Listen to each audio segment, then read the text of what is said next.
सत्य गुरु जय गुरुदेव। गान गाओ महिमा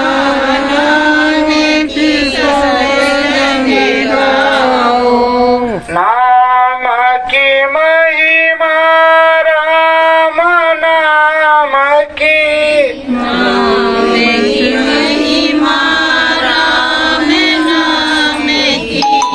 सब गान धुन को लगाओ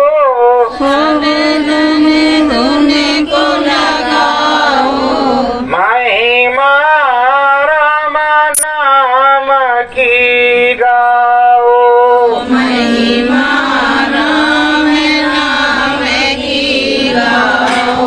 परम पियारो मनवा तेरा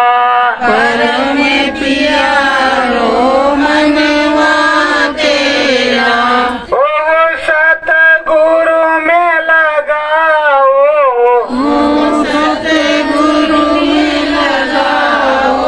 मिल जाए प्रीतम तेरे संवरिया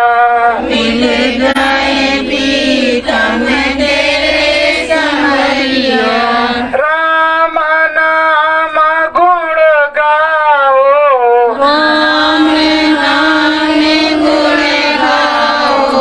दया कृपा की ना सतगुरु ने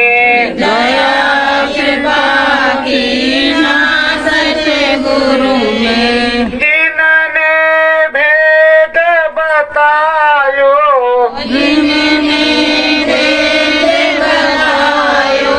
नाम पाए जब राम नाम का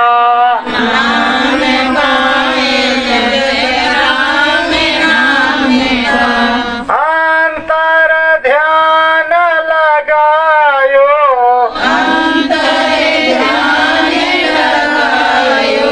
दीप जले मेरे घट माई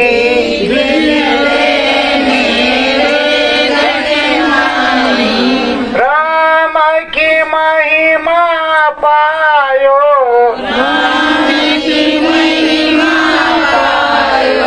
प्रीतम मेरे हरि संवरिया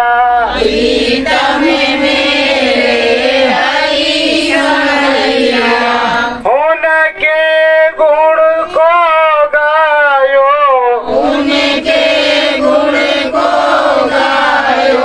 शब्द सने ही सतगुरु मिल गए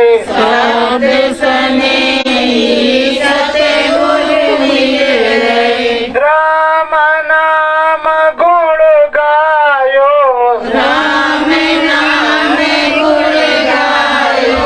भजन ध्यान सब गुरु चरणन में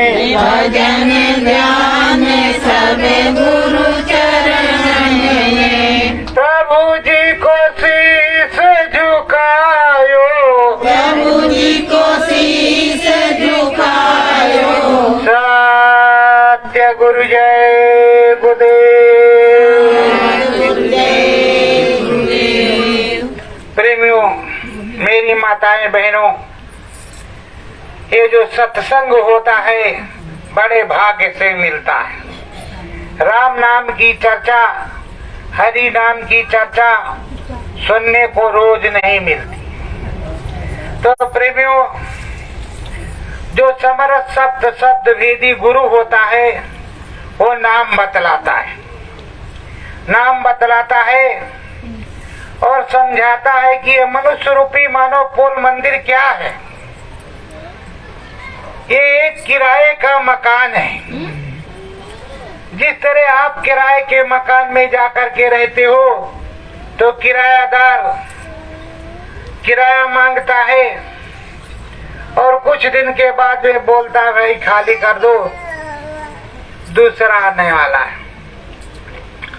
उसी तरह ये भी किराए का मकान है। एक किराए का मकान इस तरह का है कि इसमें आपको श्वासों की पूंजी गिन करके मिली हुई है और ये तो दोनों नाके हैं। कहने के लिए तो कहेंगे कि एक नाक है, पर इसमें छेद दो हैं, सुराख दो हैं, दो नाक हैं। एक चलती है तो एक बंद रहती है, कभी भी पता लगा लेना, देख लेना दोनों नहीं चलती, तो गिनती करती रहती है। एक चल रही तो दूसरी बंद है। तो प्रेमियों, ये जो नासिका है दो तो यहाँ है और एक नाक सूरत जीव आत्मा में है, जिसको परमात्मा ने बनाया। परमात्मा का अंश जो है जीवात्मा, वो अविनाशी है, जो तुम्हारे अंदर में बैठा हुआ है। जिस दिन वो निकल जाएगा उस दिन ये शरीर बेकार, हंसा उड़ जाएगा। उसी को हंसा कहते हैं, वो हंसा उड़ जाएगा और ये किराए का मकान खाली पड़ा रह जाएगा। तो ये पिंजरा जो है किराए का मकान है। तो इस किराए का मकान भी है, तो इसको राम जी ने दिया है क्यों? भजन करने के लिए। गुरु जी ने यही बताया कि राम जी ने दिया है भजन करने के लिए, कि वहाँ रहना। तो गर्भवास में आपने कौल करार किया कि हे प्रभु दया कर दो, हम तुम्हारा 24 घंटे भजन करेंगे। वहाँ दया मांगी आपने गर्भवास में, माँ के गर्भ में, कि अब प्रभु दया करो यही भांति, सब तज भजन करब दिन राति। दिनों रात भजन करेंगे। अब आप लोगों को सोचना पड़ेगा कि हम दिन रात भजन कर रहे हैं कि नहीं कर रहे हैं। वो जो मुट्ठी बांध करके आए थे वो बंधी हुई है अथवा खुल गई है, ये आपको खुद को सोचना पड़ेगा, खुद को पता लगाना पड़ेगा। मैं क्या बताऊं, खुली है आपकी मुट्ठी कि बंद है? अब आप को कौल करार याद है कि भूल गए हो? तो जब भूल गए हो तभी तो याद दिलाने के लिए ये सत्संग किया जाता है, सुनाया जाता है कि प्रभु से तुमने कौल करार किया है कि 1 घंटा सुबह 1 घंटा शाम को हम सुमरन ध्यान भजन करेंगे। भाई थोड़ा थोड़ा आगे खसा कहो तो फिर सब लोग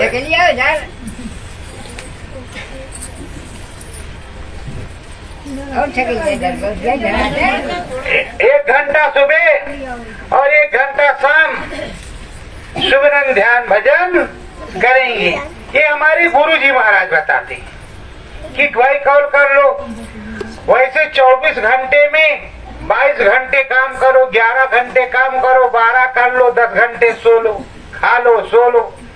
तो 2 घंटे, 1 घंटे सुबह और 1 घंटे शाम को उस प्रभु का भजन करो। कर गुरु का भजन किया ना, सत्संग किया ना 2 घड़ियां, यमदूत पकड़ कर ले जाएंगे तुझको हथकड़ियां। यमदूत जब आएंगे तो पकड़ करके ले जाएंगे, कोई छुड़ाने वाला नहीं मिलेगा। और छुड़ाएगा कौन? समरथ संत सतगुरु, जिसको आपने गुरु किया है। अगर याद रखोगे तब उसको याद रखोगे और उसी को पुकार लगाओगे कि हे प्रभु, हे दाता दया करो, ये हमें पकड़े लिए जा रहे हैं, हमारी रक्षा करो, हमारे ऊपर कृपा करो। तो वहाँ जाएंगे कि देखो भाई ये जीव हमारे हैं, अभी इनको भजन में लगाया था, इनका सारा कर्जा माफ हमने कर दिया है और हमने इनके बदले भजन किया है। अब इनको आप छोड़ दो तो वो छोड़ देंगे और आपको अलग जन्म दिला देंगे।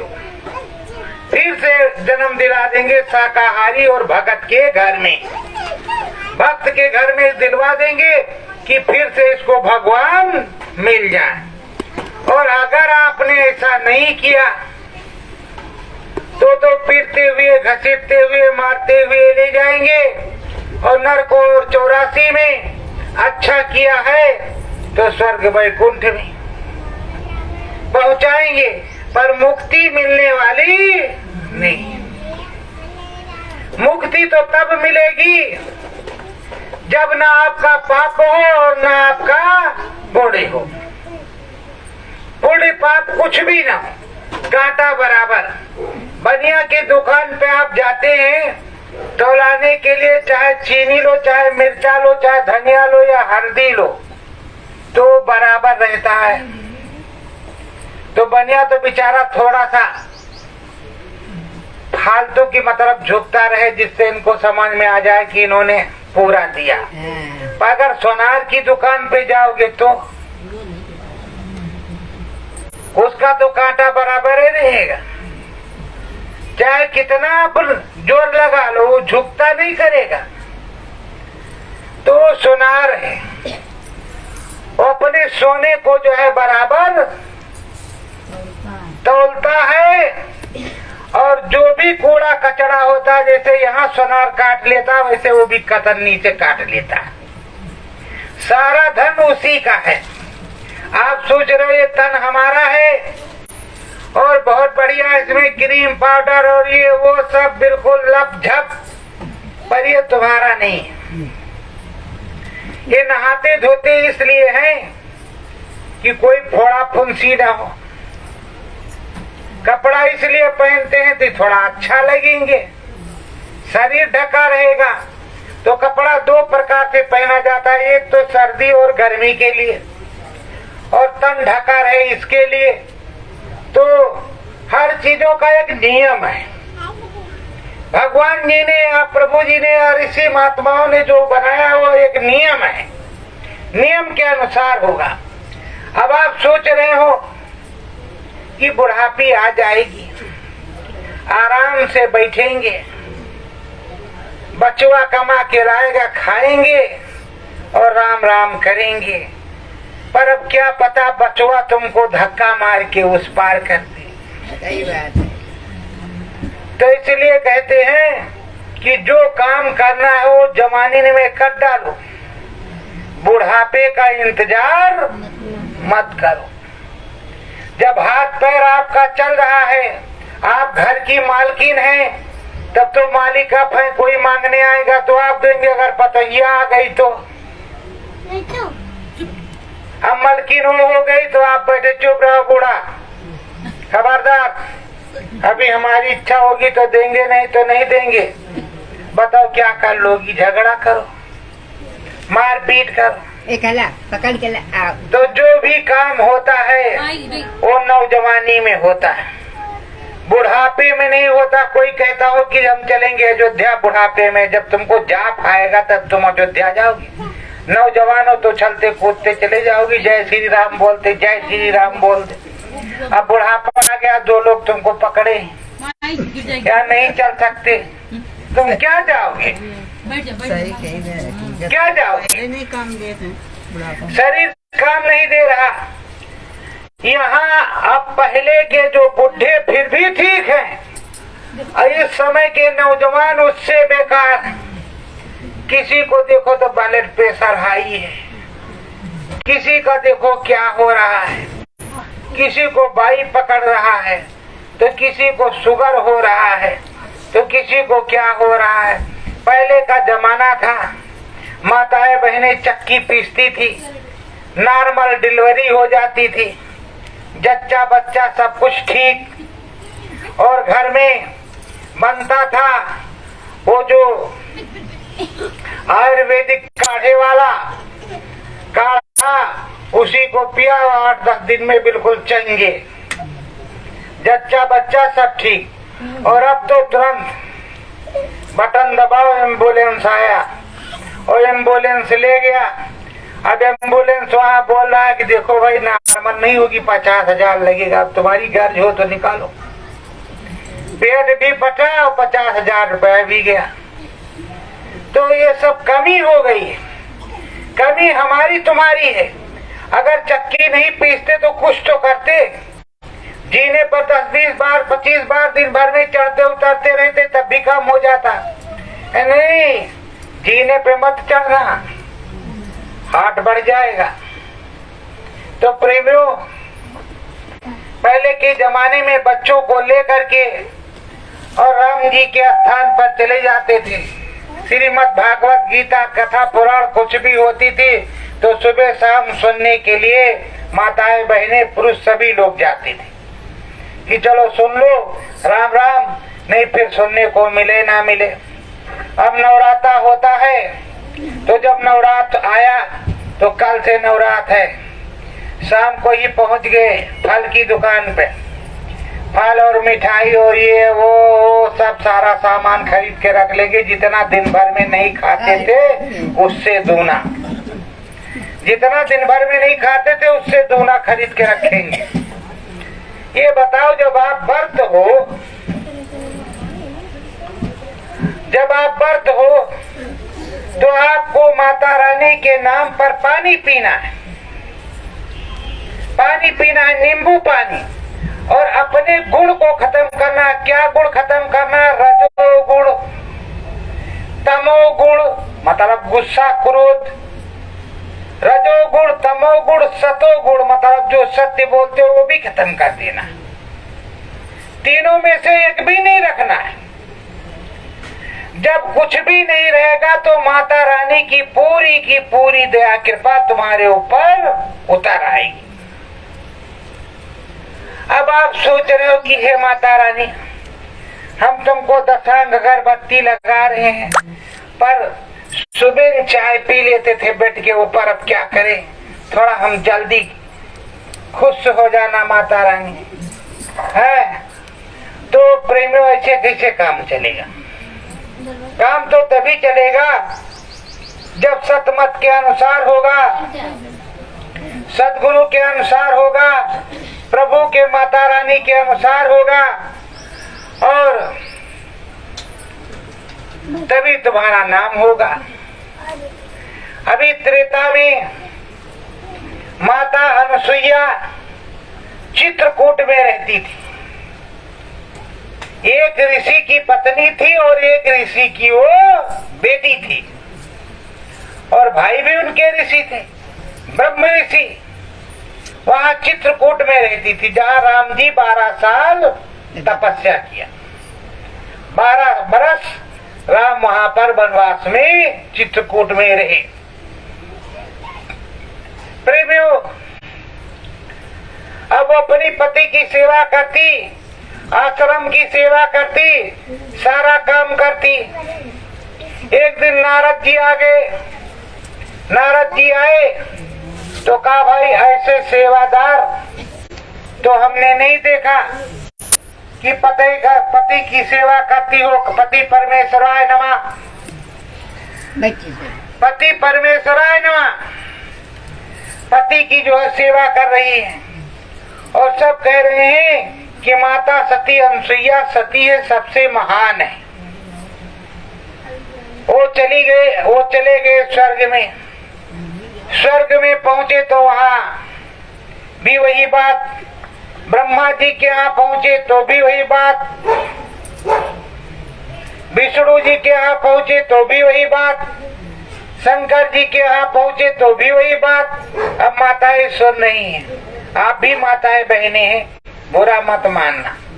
अब बताओ, जब माता लक्ष्मी है, माता सरस्वती है, माता पार्वती है, तो अगर माता अनुसुईया की जय जयकार हो रही थी तो उनको कहना चाहिए था कि अच्छी बात है, हो तो रही तो अच्छी बात है।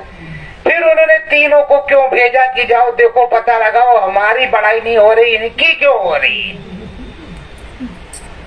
इनकी क्यों हो रही है।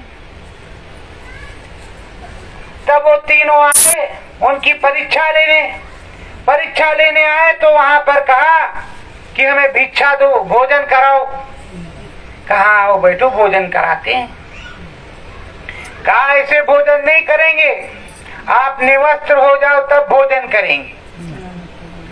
तब उन्होंने कहा कि ये साधु सन्यासी हैं कि कोई लुटेरे हैं कि राक्षस हैं, क्या है प्रभु। तो उन्होंने अंदर में ध्यान लगाया, पति परमेश्वराय नमः। सती तो थी तपस्वी, अंदर में जब ध्यान लगाया तो देखा एक ब्रह्मा जी है, एक विष्णु जी है, एक शंकर भगवान का। बहुत अच्छा, बहुत अच्छा। तो कहा कमंडल से जल लिया, कहा हमारे पति में अगर शक्ति हो तो तीनों ये 6-6 महीने के बालक बन जाएं। अब वो 6-6 महीने के बन गए, उनको ला ला करके पालने में डाल दिया और सबको खिलाती और पिलाती। अब इधर कुछ दिन जब बीता तो लक्ष्मी भी परेशान, पार्वती भी परेशान और उधर ब्रह्माणी भी परेशान। तो कहा फिर पूछ गए नारद, तो कहा अब हम नहीं जानते माता जी, अब हमारी समझ में, अब तुम जाओ अपनी सासू माता अनसुईया के पास और उन्हीं से विनती प्रार्थना करो। अगर छोड़ दे तो अलग बात, नहीं तो इंतजार करो भी। कभी कितने साल इंतजार करना पड़ेगा, कोई अता पता नहीं। भी तो 6-6 महीने के हैं, ये आप समझ लो भी 6-6 महीने के हैं। और अगर वो कर दे सही तो अलग बात, नहीं तो आप इंतजार करो फिर काफी दिन तक। कब तुम्हारी शादी होगी, कब ब्याह होगा, हम नहीं जानते। भजमन नारायण हरे हरे, हम चल रहे हैं। तो किसी से किसी प्रकार की ईर्षा द्वेष या जलन नहीं रखनी चाहिए, चाहे वो देवी हो, चाहे देवता हो, चाहे इंसान हो, चाहे मनुष्य हो। फिर उन तीनों को वहां आना पड़ा। आई, हाथ जोड़ करके विनती प्रार्थना किया तो कहा भाई अपने अपने को पकड़ दो, हाथ पकड़ दो, ले जाओ। हमने तो कब मना किया कि मत ले जाओ। कहा नहीं माता रानी आप दया करो। तो फिर उन्होंने कमंडल से जल लिया और फिर छिड़का, फिर से वो अपने तीनों स्वरूप में। तो कहा माता खूब सेवा की आपने और जो चाहो सो हम देने के लिए तैयार हैं। तो उन्होंने कहा जो हमारे अतीत में आप देख लो, जो तुम देना चाहो दे दो, हम मांगते कुछ नहीं है।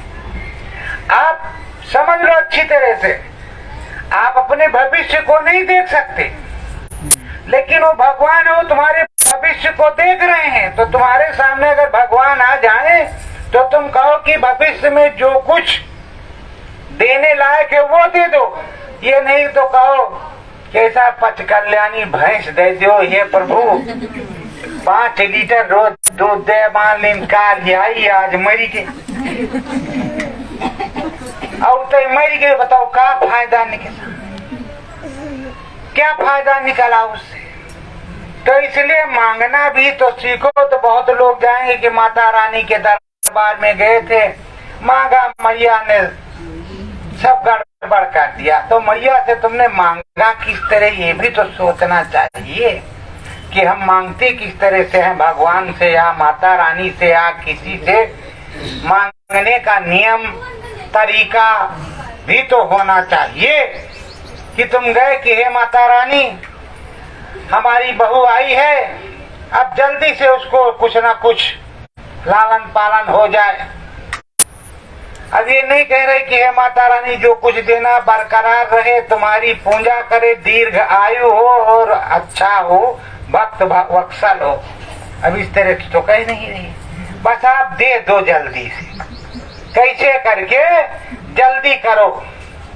तो अपना जल्दी कर देती है, समय क्या दिक्कत की बात है। जाओ हाईलाइट में चली जाओ, चाहे जहाँ चली जाओ, जल्दी कर देते हो, देर नहीं लगती, फौरन काम होता है। तो प्रेमियों सब समझने की बात है, समझ का फेरा है। अगर आप प्रभु जी की भक्ति में है तो आपका 1 भी रुपया नहीं लगेगा। अगर सच्चाई से माता रानी में है तो आपका 1 रुपया खर्चा होने वाला नहीं है। कितना भी कोई परेशान करे फिर भी आपका सब कुछ बच जाएगा। उसको क्या कहते हैं, बरकत। जब बरकत होती है तो 1 कमाता है, 10 खा लेते, बच भी जाता है।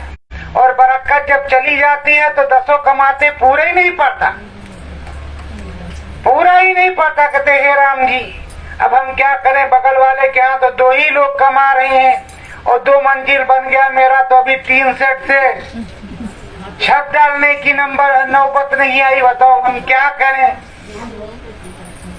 तो प्रेमियों, जब भगवान जी पे भरोसा होगा और रोज भगवान जी से प्रार्थना करोगे, भजन करोगे, तो जो कुछ प्रारब्ध में होगा वो तो तुमको मिलेगा ही, वो तुमको मिलेगा। वो कहीं आने जाने वाला नहीं है, वो तुम्हारे पास आ जाएगा कैसे भी करके। तो भजन करो सुबह शाम, 1 घड़ी, आधी घड़ी, आधी में पुनियाद, 1 घड़ी आधे घंटे से कम की होती है।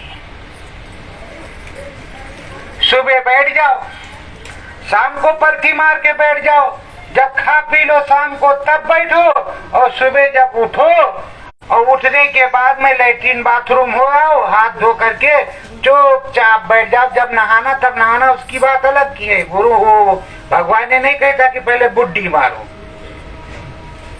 पहले बुड्ढी मारो, पहले जो है स्नान कर लो फिर करता। तुम पहले बैठो सही से, सच्चे मन से, सच्चे मन से बैठ करके राम राम जपो, उस प्रभु का नाम सतगुरु जय गुरुदेव, सतगुरु जय गुरुदेव जपो।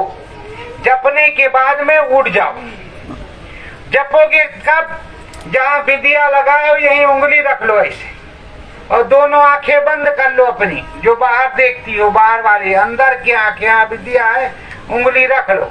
और यही उंगली में आपको देखना कि हे राम जी यहीं प्रकट होते हैं, भगवान जी यहीं प्रकट होते हैं, गुरु जी यहीं प्रकट होते हैं।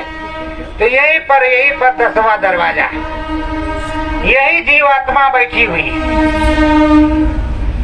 इसीलिए जब आते हैं तो भजन में गा करके बताते हैं कि रंग महल के 10 दरवाजे, कहते कि नहीं कहते, रंग महल के 10 दरवाजे, 10 में लागल ताला, लेकिन 10 में ताला नहीं लगा है, 1 में ताला लगा, 9 तो खुले हुए हैं। और सब कोई जानता है कि 9 खुले हुए हैं, नहीं जानता है तो बताना पड़ता है कि भाई 9 दरवाजा तुम्हारे खुले हुए हैं, 1 दरवाजे में तुमने ताला लगाया है। किस तरह का, पाप और पुण्य का, अच्छाई और बुराई का। कोई मांगने आया, ए माता जी 2 फूल दे दियो, 10 फूल रखे हो, हम अपने भगवान जी को चढ़ाएंगे, का फूल वूल नहीं है। अरे भाई 10 है, 1 दे दो, तुम 9 चढ़ा लेना, तब भी भगवान जी खुश होंगे। और नहीं फूल होगा तो कहते बिन घृत दीप आरती साजू। जिस गरीब के यहाँ कुछ भी नहीं, विदुर घर में क्या था, कुछ था। जिस गरीब के यहाँ कुछ नहीं है तो वो कहता है प्रभु हाथ जोड़ करके कि बिन घृत दीप आरती साजू, 2 अखियन मझधारी। भाव सहित नित बैठ झरोके, जो हथ पीतम प्यारी। तू मेरा प्यारा है, तू मेरा मालिक है, तू मेरा माली है, मैं तुझको क्या दीपक दिखाऊं, क्या दशांग अगरबत्ती लगाऊं। तेरे यहाँ तो किसी प्रकार की कमी है नहीं और मुझको दे भी नहीं रखा है। जब मुझको दिया नहीं और दशांग अगरबत्ती हमारे पास है नहीं, तो मैं हाथ जोड़ करके दोनों नैनों को बंद करके और अपने मन से तुम्हारी आरती कर रही हूँ। ए माताएं बहनों, जब आप सूर्य भगवान को सुबह जल चढ़ाती हैं तो जैसे जल चढ़ाने लगती है आंख बंद हो जाती है। आंख बंद ना हो तो जल वल चढ़े बढ़ेगा नहीं, उस दिन कहेगा आज गड़बड़ हो गया, ये कूद गया बीच में और हमारा जल चढ़ा नहीं। उसी तरह आप किसी भी मंदिर में जाएंगी तो कभी भी तुम जब नमन करोगी तो तुम्हारी आंख बंद हो जाएगी। जब मन मंदिर, ये आंख बंद हो जाएगी और मन मंदिर की आंख वहां नमन करेगी खुल करके, तब नमन होता है। नहीं तो मन मानता नहीं कि गए तो थे पर दर्शन सही से हुआ नहीं। यही मन में लगा रहता। तो प्रेमियों, ये जो भगवान जी का बनाया हुआ मंदिर है, इस मंदिर में आंख है, शिव नेत्र है, ज्ञान चक्षु है, और इसमें एक कान है, एक नाक है। उसी नाक से हमको तुमको मालूम पड़ता है कि खुशबू क्या है। उसी आंख की ज्योति से दोनों आंखें संचालित है, पूरा शरीर चलता है। जिस शरीर पर उसका प्रकाश नहीं पड़ेगा वो हाथ काम करना बंद कर देगा।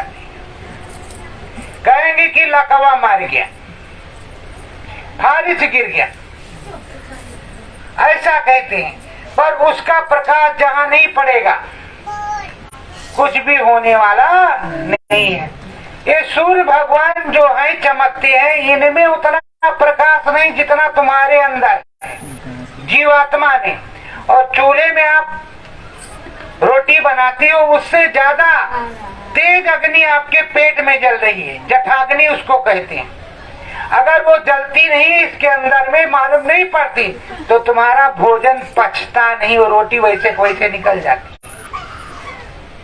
तो इसमें भगवान ने जो बनाया है वो अपने हिसाब से बनाया है, तुम्हें मालूम भी नहीं पड़ेगा, तुम्हारा सारा काम हो जाएगा।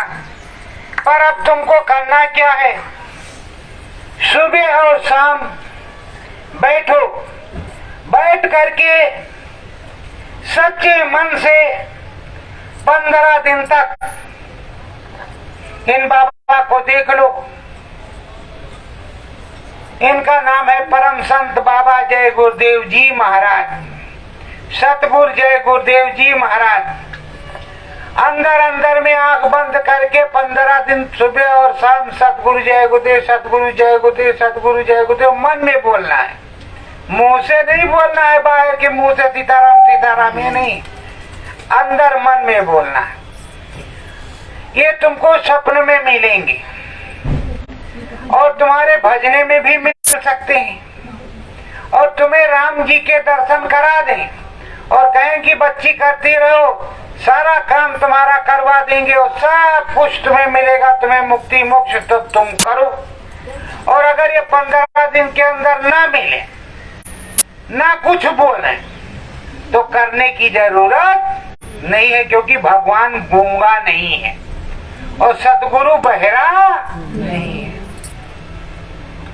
सतगुरु कभी जाता नहीं। समर्थ संत कबीर साहब आए, जब आए तो इसी तरह का शरीर था, गंगा जी की सीढ़ी पे मिले थे।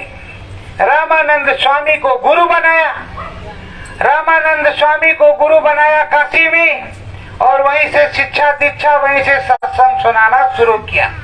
आप सब लोग जानते होंगे कबीर साहब वहाँ काशी में थे, बताया जाता है। तो उनके अंदर ज्ञान था, प्रभु का बैराग था, प्रभु की दया थी, तो पूरे भारत में और विदेशों में चला गया कि हाँ भाई वहाँ कबीर साहब थे। तो कबीर साहब सीढ़ी पर मिले। जब जाने का वक्त हुआ तो उनको इस्लाम धर्म वाले, मतलब मुसलमान भाई भी उनको मानते थे और हिंदू भाई भी उनको मानते थे। तो जब जाने का वक्त हुआ तो झगड़ा होने लगा। अब चद्दर ओढ़ी है और झगड़ा होने लगा कि हम इनको जो है दफनाएंगे, वो कह रहे ना हम तो इनको जलाएंगे। जब झगड़ा होने लगा किससे, सिकंदर, उससे गाजीपुर के महाराज और इधर मुसलमान भाइयों से, जब झगड़ा होने लगा तो धर्मदास से कहा भाई देखो रुक जाओ, झगड़ा मत करो, पहले हम चद्दर उठा करके देख तो ले कि गुरु महाराज की मौज क्या है। जब चद्दर उठा करके देखा तो 2 गुलाब के फूल। वो शरीर कहाँ चला गया? तो जब भगवान के अवतार नहीं होते तो शरीर तो रहबे करता। इंसान का शरीर कहीं गायब होता है? तो ये फूल तो उन्होंने ले लिया, ये फूल उन्होंने ले लिया, उन्होंने समाधि बनवा दी और उन्होंने अंतिम संस्कार कर लिया, दोनों का काम बन गया। लेकिन वहीं पर कबीर साहब जब आए तभी से सतगुरु की प्रथा शुरू हुई, नहीं तो सदगुरु। और उसी से जब से वो आए तभी से राम का पता असली लगा कि असली राम कौन है। अब आप लोग सोचेंगे कि असली राम कौन है, वहां पंडित जी तो आते हैं बताते हैं कि राम जी हैं, फिर यही अवतार है। देखो, ब्रह्मा जी हैं, विष्णु जी हैं, शंकर भगवान है, ये तीनों राम के बच्चे हैं, आद्या महाशक्ति के पुत्र हैं तीनों लोग। आद्या महाशक्ति प्रभु राम की अर्धांगिनी है, और उसमें रामायण में लिखा है दृष्टि भोग निरंजन कीना। ये तीनों इनके बच्चे हैं। राम जी तो अलग हैं, साकेत धाम में रहते हैं। तो जब तुमको बताया नहीं जाएगा तो तुम विष्णु भगवान को राम जी राम जी राम जी राम जी, तो राम जी के पास पहुंचोगी, कहां से मुक्ति मिलेगी? तो ये सब खाने कमाने का धंधा बन जाता है। तो जो समर्थ संत सदगुरु ने या आपने देखा कि ये राम जी है, ये विष्णु भगवान है, ये गणेश भगवान है, ये शंकर भगवान है, ये कार्तिक भगवान है, ये शंभु है, मतलब तरह तरह के भगवान। तो सबके नाम है। आप जितने लोग बैठे हुए हो, आप सबका नाम है कि नहीं है? तो उसी तरह जो 33 करोड़ देवी देवता है, सबका नाम है। पर 33 करोड़ देवी देवताओं में सबसे तो प्रभु राम और अष्टांगी देवी हैं। उनसे ऊपर महामाया देवी है, उनसे ऊपर ब्रह्म है, ब्रह्म के ऊपर पार ब्रह्म है जिसको हरि कहते हैं, और पार ब्रह्म के ऊपर महाकाल पुरुष है, महाकाल पुरुष के ऊपर सप्त धाम है। तो इन धामों को बताएगा समर्थ संत सतगुरु, शब्द भेदी जिसने देखा हो। तो जिसने देखा है वही बताएगा और वही समझाएगा और तो ही तुमको सुनवाएगा। ये तुम्हारा मनुष्य रूपी मानव पोल मंदिर है। इस मंदिर में 10 दरवाजे हैं। तो ये जो 2 दरवाजे कान के हैं, इनमें उंगली लगाई जाती है ऐसे कस करके, ऐंठ करके, इसमें भी और इसमें भी। और दाहिने कान पर ऊंचा ध्यान दे करके सुना जाता है, एकांतवास में, जहाँ नगाड़ा ढोल बज रहा हो वहां नहीं, एकांतवास में। इसीलिए जो संत महात्मा जंगल में जाते थे साधना के लिए, अपने कमरे में बैठ जाओ जहाँ चहल पहल ना हो, कान में उंगली लगा करके चुपचाप सतगुरु जय गुरुदेव, सतगुरु जय गुरुदेव मन में बोलो। धीरे धीरे इसमें आवाज आने लगेगी। जब आवाज आने लगेगी तो कुछ दिन के बाद में इसमें घंटा और शंख बजने लगेगा। घंटा भी बजेगा और शंख भी बजेगा। जब घंटा बजेगा तो टन टन की आवाज आएगी, वो वाला घंटा जो बजाते हो मंदिर में जा करके। और जब शंख बजेगा तो जैसे सांप ऐसे हिलता है वैसे आप हिल जाओगे कि जैसे कोई भूत आ गया, तो उस तरह आप हिल जाओगे। और जैसे 4-5 बार आप हिले ऐसे ऐसे, बस वो शंख जो है आपको खींच करके ले जाएगा और राम जी के सामने खड़ा कर देगा। उसका यही काम है। और राम जी के सामने जब खड़े हो जाओगे तो वहाँ तमाम घंटा शंख टंगे हुए हैं, बज रहे हैं, घन घना घन टन टनाटन। तुम्हारे तरीके की पता नहीं कितनी भीड़ लगी हुई है, पर तुम्हारी उनकी बात आमने सामने होगी। वो तुमको आशीर्वाद देंगे कि मेरे इस त्रिलोक में कहीं भी तुम भ्रमण करो, घूमो, जाओ, सुनाओ, अब आज से तुम्हें हमारा धाम प्राप्त होता है। तुमको कोई दूसरा धाम नहीं मिलेगा, फिर राम का धाम प्राप्त हो जाएगा। और उसी में अगर आप रोज लगे रहे, फिर धीरे धीरे धीरे धीरे आपको हनुमान जी चालीसा पढ़ती है तो उसमें लिखा है, लाल देह लाली लसय अरिधर लाल लंगूर, वज्र देव दानो दलन जय जय जय कसूर। तो फिर वो मिलेगा ब्रह्म, जिसकी लाल देह है और लाल देह में लाली लस है। उस लाल देह वाले के यहाँ जब आप जाओगे भजन करते ओंकारा के यहाँ, तो आप भी लाल हो जाओगे। इसीलिए कहते लाल देह लाली लसे।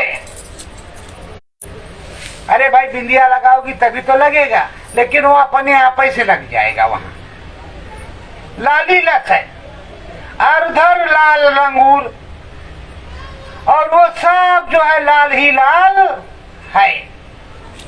वहां कोई भी चीज तुम देखोगे सब लालो लाल। और वहां का जो विस्तार है बहुत बड़ा है,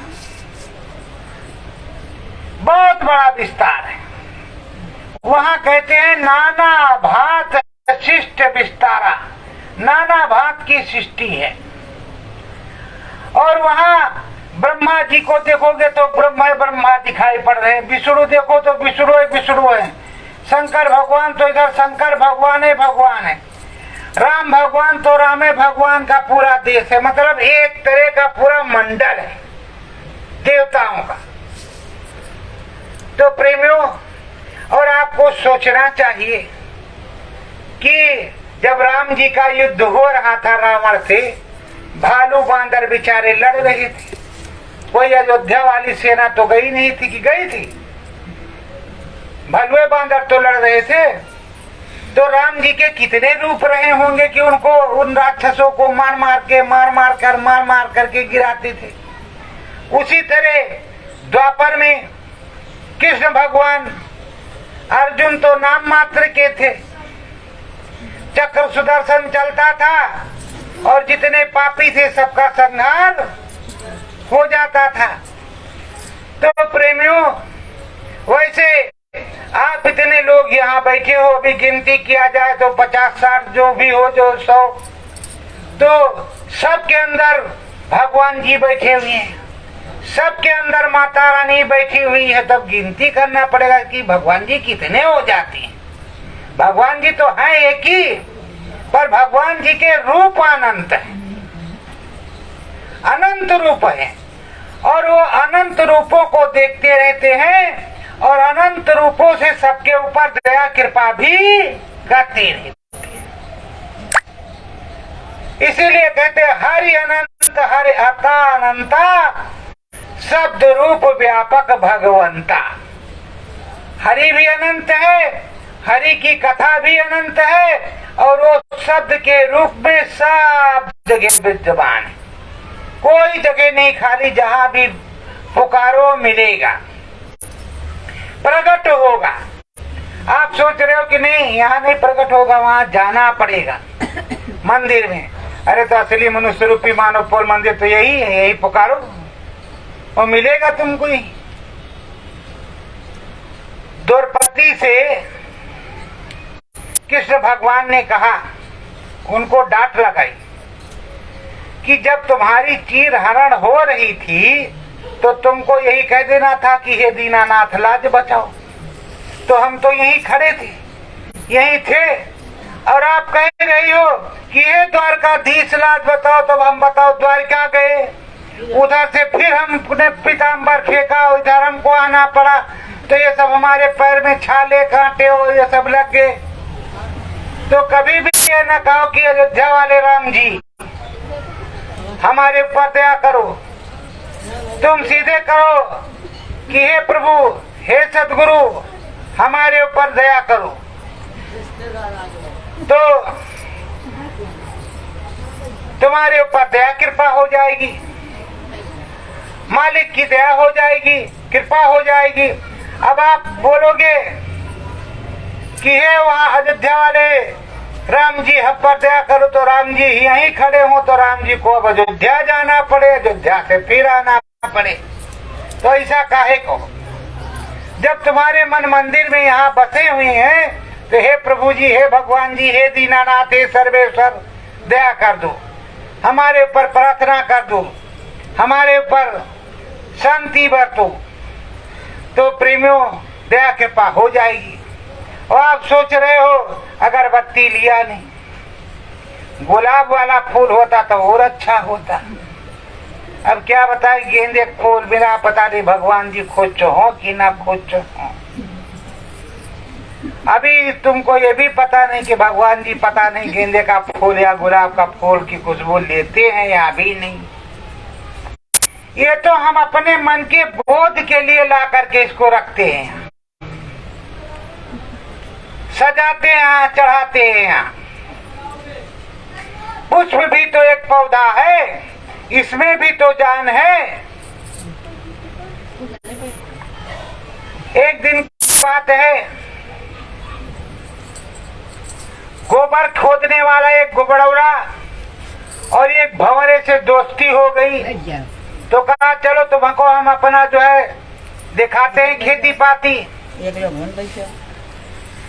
खेती पाती हम आपको दिखाते हैं अपनी कि किस तरह की हमारी खेती है। बहुत तगड़ी खेती हमारी है और गांव के किनारे में रहती है। जहाँ पहुंचो सब माला माल, कितना भी खाओ। अब भंवरा राम चल पड़े। भंवरा राम जब चल पड़े तो वो क्या करे, जिस गोबर का कंडी देकर उसी में घुस जाए। अब बेचारे मुन मुन मुन मुन मुन मुन मुन मुन ऊपर किए, अब कहाँ घुस जाए बेचारे। टहलते टहलते शाम हो गई। कहा ये भाई कल मेरे यहाँ आना। कहा ठीक।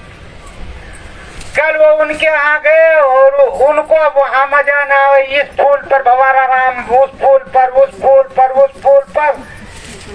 और गुबड़ौरा राम को समझ में आया कि कोई नहीं, बस ये कोंदल वाला फूल लाओ, इसी में देखें कुछ खाना पीना मिल जाए। वो उस पर जैसे बैठे हो, शाम हो रही थी, हो गया बंद। अब बंद हो गया, तब तक उसको कोई तोड़ ले गया। अब तोड़ करके ले गया तो सुबह शंकर भगवान के ऊपर उसको चढ़ाया तो तब तक खिल गया। तो वो जब गुबड़ौरा राम उसमें से निकले तो कहा कि हम तो रोज इधर उधर पड़े रहे थे, आज कैसे यहाँ आ गए। तो देखा उन्होंने तो कहा तो शंकर भगवान हाथ जोड़ा, कहा प्रभु हम नालायक कैसे आ गए। तो उन्होंने सोचा कि बड़े का संग करिए तो भरगंग नहाइए। मतलब जब सत्संग सुनो, अच्छाई से रहो तो अच्छे कर्म में जाओ। हम तो गए, उसको टाला नहीं इधर उधर, उससे कुछ नहीं उसको मिला और हमको कम से कम शंकर भगवान का दर्शन तो हुआ। हम चढ़ाए तो गए, तो ये तो बड़ा आदमी है। तो प्रेमियों, आपको सोचना चाहिए कि संग ऐसे का करना चाहिए और ऐसी जगह जाना चाहिए जो तुम्हारी नैया पार लगा दे। केवट के पास तो पहुंचे राम जी, और जब राम जी पहुंचे तो केवट हाथ जोड़ करके खड़ा हो गया। कहा महाराज हमारे बस की बात नहीं है कि हम तुमको उस पार उतार दें। कहा केवट क्या बात है, क्यों नहीं उतार सकते। अरे भाई उतारोगे नहीं तो हम जाएंगे। कहे ना ना, ये औरत तो हमारे घर में पहले से है, अगर ये भी औरत बन गई तब तो हम बड़े बुरे फंसेंगे। तो कहा ऐसा नहीं होगा। कहा ना, ये हमारी समझ में नहीं आता है, पहले हम चेक करेंगे, टेस्ट करेंगे। हमने सुना है कि तुम्हारे पैर में जो धूली लगी रहती है उससे पाषाण भी नारी बन जाती है, तो हमारी नैया भी नारी बन सकती है। इसलिए जो है पहले हम चेक करेंगे। तो कहा भाई चेक कर लो, तुम्हारी इच्छा है तो वही कर लो। तो कहा जाओ कठौता लेकर के आओ। और वो तो जानते था कि भगवान है। कठौता लेकर के आए, गंगा जल भरा, चरण धोए और उसको पिया। पीने के बाद में जितने उसके उर्खे पुरखे थे इधर उधर शमशान घाट में खूब ले जा करके घर में इधर उधर छिड़का। कहा महाराज अब चलो, अब नैया वैसे वैसे रहेगी। तो प्रेमियों, सोचने वाली बात है कि श्रद्धा होनी चाहिए, भक्ति होनी चाहिए। और नैया जो है कहीं नारी नहीं बन जाती।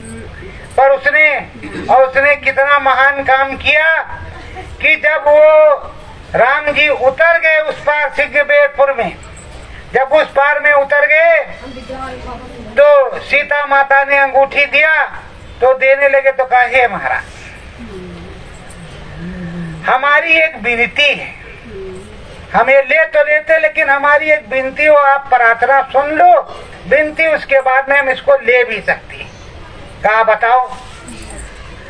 कहा आज आप हमारे घाट पर आए हो, सो हमने तुमको उतार दिया, जब हम तुम्हारे घाट पर आए तो तुम हमको उधर उतार देना प्रभु, बस हम यही चाहते, इसके अलावा कुछ नहीं चाहते। और आप लोग जाते हो राम जी के मंदिर में, शंकर भगवान के यहाँ, महाकाल के यहाँ, माता रानी के यहाँ, जल्दी झोली भर लो।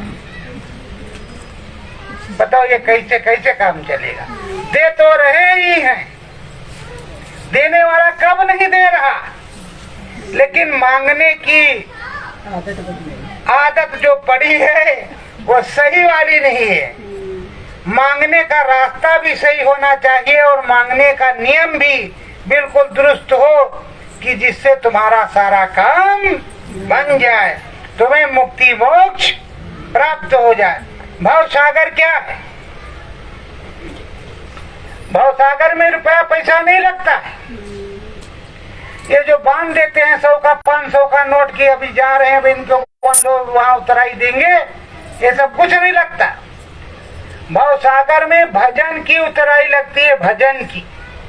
जो भजन तुम करके जाओगे वो तुम्हारी पावर रहेगी। और ये शरीर मरता है, जीवात्मा थोड़े मरती है। ये तो शरीर यहाँ सोएगा, तुमको दिखाई नहीं पड़ेगा। और जब तुम त्रिकालदर्शी हो जाओगे, भजन करोगे अच्छी तरीके से, तो तुम्हें वो भी दिखाई पड़ेगा कि ये देखो ये निकले। और जैसे यहाँ उसी तरह के रहेंगे। और वो भगवान का नाम भजते भजते उड़ते चले गए उस देश में, देवताओं के देश में। और अगर नहीं किया है तो जाओ भैया उसी में, 84 नरकों में पिटाई हो तुम्हारी। अब उसके लिए कौन क्या कर सकता है? अब जब तुमने किया है अच्छा तो अच्छा मिलेगा, बुरा किया है तो बुरा मिलेगा। एक माँ के 2 बेटे होते हैं, किस्मत जुदा जुदा होती है। कोई चोर निकल जाता है तो कोई बहुत बड़ा संत निकल जाता है, इसको कौन चकाए। तो प्रेमियों,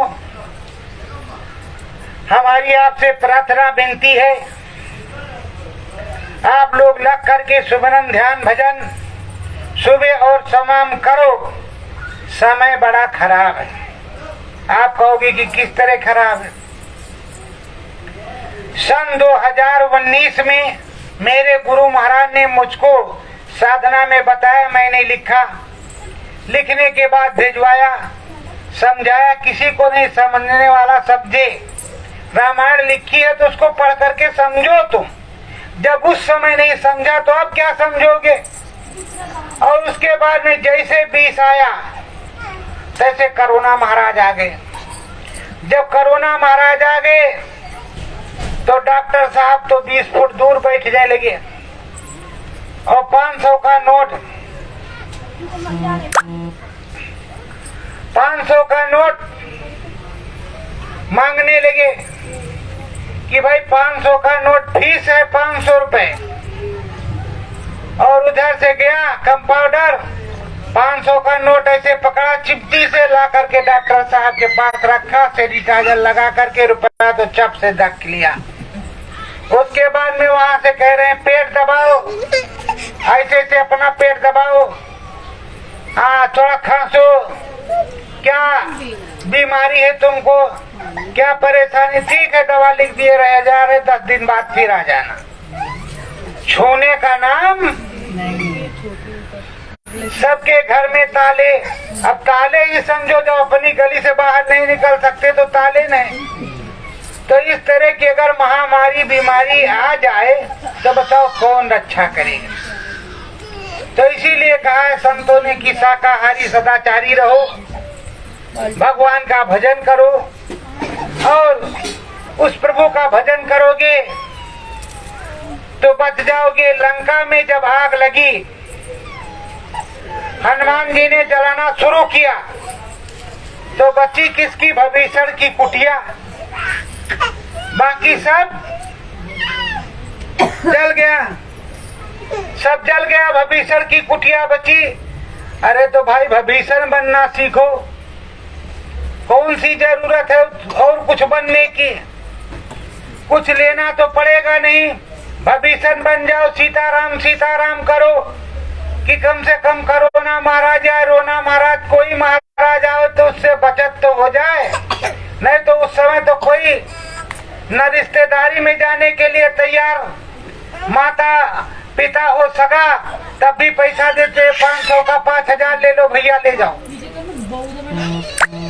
उधर वाले घाट पे ले जाओ, चाहे जहाँ ले जाओ, उनका अंतिम संस्कार कर दो, राम नाम सत्य करो, 13 दशवा जब होगा तब देखा जाएगा। बहुत का हुआ, बहुत का हुआ भी नहीं।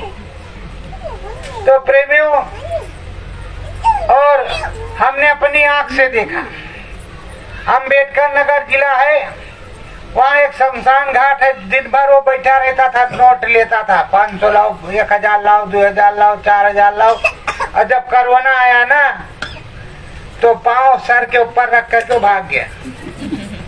आओ जाओ, हमसे कोई मतलब नहीं है।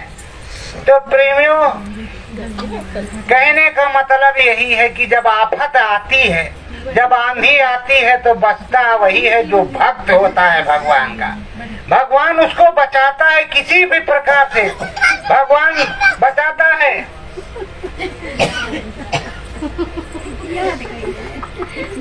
प्रहलाद भक्त को भगवान ने बचाया कि नहीं बचाया? उनकी बुआ होलिका लेकर के बैठी थी कि मुझको अग्नि का आशीर्वाद है, मैं जलूंगी नहीं, और ये भक्त प्रहलाद जो है जल जाएंगे। पता चला कि वो होलिका उसी में जल गई और भक्त प्रहलाद फिर भजमन नारायण नारायण हरे हरे करते हुए बाहर निकल आए।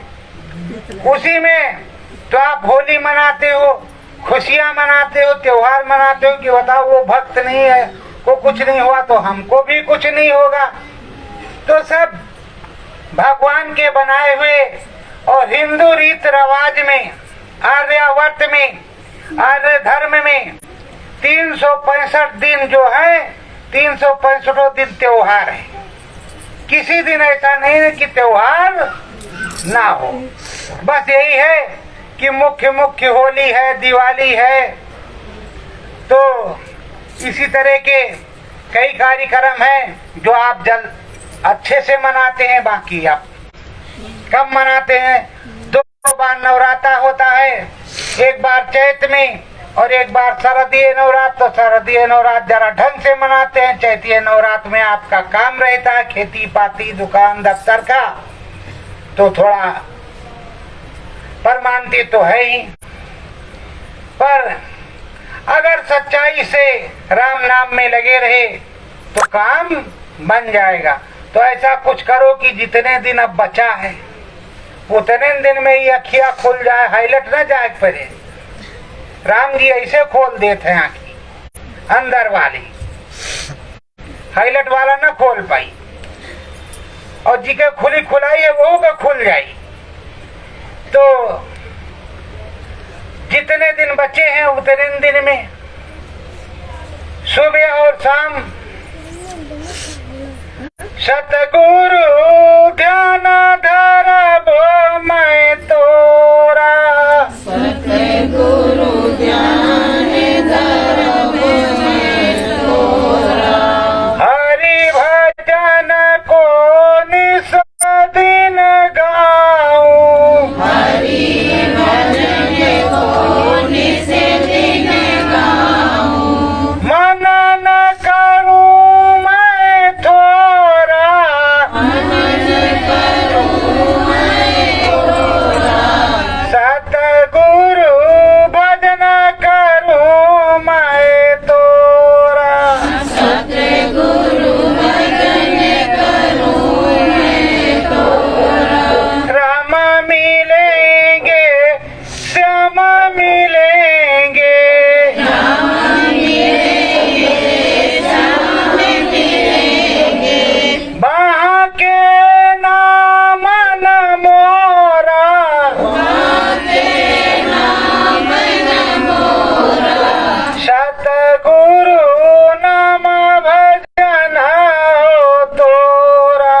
सतगुरु नाम भजन हो तोरा राम भजन मोरे मन मंदिर में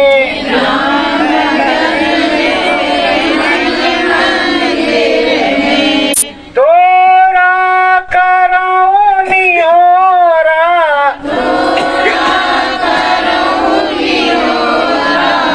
हरि भजन इस मन मंदिर में हरि भजन इस मन मंदिर में दया करो ये तोरा दया करो ये तोरा सतगुरु नाम भजन हो तोरा सतगुरु नाम भजन हो तोरा नाम भजन मुक्ति का रस्ता नाम भजन मुक्ति का रास्ता घटपट खोलो मोरा फट खोलो मोरा सतगुरु नाम भजन हो